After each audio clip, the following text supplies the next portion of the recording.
Hi and welcome to Calm on the Go, the show where we share communication tips for the busy professional. This is the very first edition of the show and I am so excited. I'm excited to share some of these communication tips with you. And what better place to start than to talk about greetings. Of course, as a professional, you know that when you meet someone, the first thing you do is say a greeting. And because the business place is a formal place, we shall be talking about formal greetings. And we'll be looking at two tones with which you can say your greeting. One of the tones will be for saying the greeting, while the other will be for answering. What tones are we talking about? We're talking about the fall tone and the rise tone. So you walk into someone's office and you want to say a greeting to them. How should you say your greeting? Good morning. Good morning. That's if it's in the morning. In the afternoon, you would say, good afternoon. And if you walk into someone's office in the evening, you should say, good evening. Did you get that? I'll take it again. Good morning.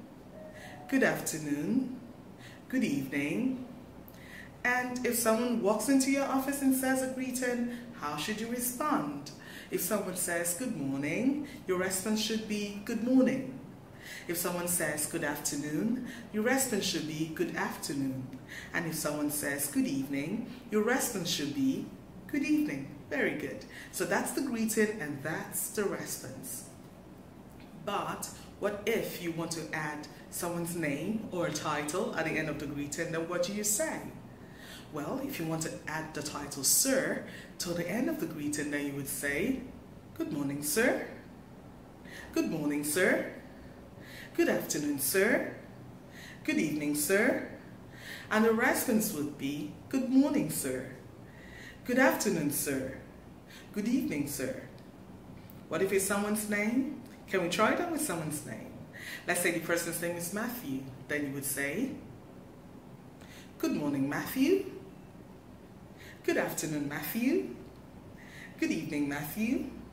And your response would be, good morning, Matthew. Good afternoon, Matthew. Good evening, Matthew. Now, those are the formal greetings that you use at the workplace. But sometimes you attend an event in certain parts of the world and you hear this particular formal greeting and you're wondering if it's really okay to say it. Well, it's not a greeting that you hear all the time, but in certain circles you would. And the greeting is, how do you do? Now, how do you respond to that greeting? Normally, the correct response to the greeting would be, how do you do? How do you do? That's the greeting. And the response is, how do you do? But you need to take note that this greeting has become somewhat archaic. So you may not hear it very often. And when you do hear it, most people who use it to mean, how are you? So depending on the context in which the greeting is used, that's how you should respond. If it's used as a greeting, then respond with the same words. It doesn't mean how are you when it's used as a greeting, but when it's used to inquire about your health, then your response should be fine or I'm okay. Alright? So that's it on greetings this day on Calm on the Go. I was going to say this morning. That's it on greetings today on Calm on the Go. Hope you enjoyed yourself. I did too. Well, if you did, why not leave your comments just underneath this video? And if you loved this session of Calm on the Go, that means that you would like the next one when we'll talk about informal greetings. What are they? When should they be used? Join me again.